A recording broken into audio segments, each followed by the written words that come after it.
பாண்டிச்சேரி வழக்கறிஞர் கூட்டமைப்பு சார்பில் நடைபெறக்கூடிய மாறுபாடத்தில் வந்திருக்கூடிய அனைத்து வழக்கறிஞர்களுக்கும் வணக்கத்தை தெரிவித்துக் கொண்டு இன்னைக்கு சென்னை உயர்நீதிமன்ற ஒரு சர்க்குலரை 16/12/2020 வெளியிட்டிருக்காங்க.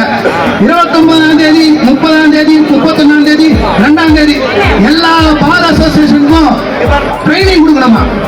இ-ஃபைலிங் எப்படின்னு ஒரு விஷயத்தை நடைமுறைப்படுத்துறதுக்கு எல்லா பார் அசோசியேஷனும் உங்களுக்கு தேவை. ஆனா ஒரு விஷயத்தை நடைமுறைப்படுத்துறதுக்கு முன்னாடி அவங்க கருத்து என்னன்னு கேட்கறதுக்கு உங்களுக்கு எந்த பார் அசோசியேஷன் தேவை இல்லையா? என்ன நடைமுறை இது? இது அநியாயம் இல்லையா? ஹைகோர்ட்ல என்ன வேணா பண்ணீங்களா? எல்லா பார் அசோசியேஷனும் ட்ரைனிங் கொடுங்க. ட்ரைனிங் கொடுக்கிறதுக்கு ரெடி ஆகும். இந்த 10 தேதியில் நடக்கும். ஏன் முன்னாடியே கூப்பிட்டு செய்ய வேண்டியதானே? எல்லா பாரசரும் என்ன பிரச்சனை இருக்கு, வக்கீல்கிட்ட என்ன பிரச்சனை இருக்கு, உங்களால செய்ய முடியுமான்னு கேட்க வேண்டியதானே? அவர்களுக்கு ஒரு என்ன இருக்கு, அவர்களுக்கு ஒரு என்ன இருக்கு, எது சொன்னாலும் நடைமுறைப்படுத்திட்டு போயிடுவாங்க. சுப்ரீம் கோர்ட்ல நடைமுறைப்படுத்திருக்காங்க. அங்க இருக்கிறவங்க வசதி வாய்ப்புள்ள வழக்கறிஞர்கள் ஒரு 25 லட்சம் ரூபாய்க்கு கட்டமைப்புள்ள ஆபீஸ் வச்சிருக்கேன். தமிழ்நாட்டில் கிராமப்புறத்தில் நின்று 200 ரூபாய்க்கு 300 ரூபாய்க்கு வழக்கு நடத்தி 317 பெடிஷன் போறவன் எந்த பையப்பா? மக்களுக்கு இது ஆபத்து. சென்னை உயர்நீதிமன்றம் என்ன கணக்கில் எடுத்துக்கணும்னா, தமிழ்நாட்டு மக்களுக்கு இது ஆபத்து. ஒரு பக்கத்துக்கு 10 ரூபாய் ஸ்கேன் பண்ணி போடணும்னா 10 ரூபாய். யார் தலையில விடியும்? ஒரு கிளைண்ட் கேஸ் கொடுத்தானா பேப்பர் நம்ம ஃபைல் பண்ணி வந்துருவோம். எஸ்ஆர் நம்ம காட்டுவோம். சரி, நீ எங்களை பார்த்து இ-ஃபைலிங் பண்ணணும்னு கேட்குறீங்க. எதுக்கு அப்போ மேனுவல் ஃபைலிங் பேப்பரும் கையில கேட்குறீங்க? உங்களுக்கு இ-ஃபைலிங் பார்த்து பண்ண முடியல, வக்கீல்ல தெரிஞ்சுதானே எங்க கிட்ட ஒரு செட் பேப்பர் கேட்குறீங்க. ஹைகோர்ட்ல மண்டல் தேடுறதுக்கு 3 பேர் இருக்காங்க. ஹைகோர்ட்ல மண்டல் தேடுறதுக்கு கேஸ் எடுத்து தீர்த்து கொண்டு வரதுக்கு 3 பேர் தான் ஸ்டாஃப் இருக்காங்க.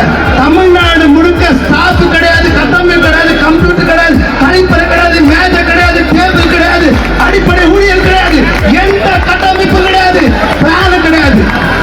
100 சதுரடி 200 சதுரடி கோர்ட்டோட ரூம் இருக்கு.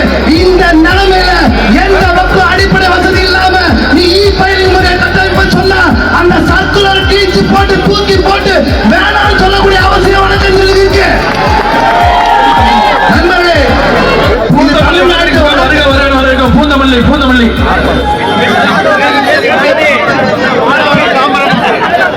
வழக்கறிஞர் நண்பர்களே, தமிழ்நாட்டில் நிறைய சீனியர்ஸ் 55-60 வயசு தாண்டவங்க. உண்மையாவே அவங்க எல்லாம் இருக்கிறதுனால தான் இளைஞர்கள் நம்பிக்கையா கோர்ட்டுக்குள்ள வந்து நிக்கிறோம். சீனியர்கள் தான் முக்கியமான காரணம். நீ பிரபாகர் சார், மாரப்ப சார் எல்லாம் வந்திருக்காங்க, நிச்சயமா சீனியர்ஸா. அப்ப அவங்க பட்டன் போன் வச்சிருக்காங்க. அவங்களை எடுத்துட்டு போய் துன்புறுத்தி, இல்ல உங்களை சொல்ல சார், நீங்க இந்த சீனியர்ஸ நிஜமாவே சிஸ்டத்துக்குள்ள போய் இ-ஃபைலிங் பண்ணி பண்ற அளவுக்கு அங்க தொழில்நுட்பத்துக்குள்ள இல்ல. அது அவங்க அறிவு திறமை காரணம் இல்ல. அவங்க கிட்ட ஜட்மெண்ட் சொல்லுவாங்க, செக்ஷன் சொல்லுவாங்க, என்னென்ன பண்ணணும்னு தெளிவா சொல்லுவாங்க. அந்த சீனியர்ஸ் எல்லாத்தையும் சேர்த்து துன்புறுத்தினீங்கன்னா பிரச்சனை உங்ககிட்ட.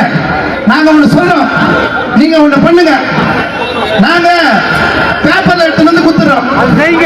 நீ இ-ஃபைலிங்க மாத்திக்கோங்க, மாத்திக்கிட்டு நீங்க வச்சுக்கோங்க, அந்த காசு வச்சுக்கோங்க, நீங்க மாத்திக்கோங்க, எங்களை விட்டுருங்க. வழக்கறிஞர் துன்புறுத்தாதீங்க. நீ காசு ஒதுக்கு, ஆள் ஒதுக்கு. எனக்கு தெரிஞ்ச வரைக்கும் மரியாதைக்குரிய நீதிபதி பரத் சக்தி அவர்கள், சுந்தர் அவர்கள் ரொம்ப நியாயமா கருத்து கேட்டாங்க. ரொம்ப நல்லவங்க. எனக்கு தெரிஞ்ச வரைக்கும் ரொம்ப நல்ல நீதிபதி.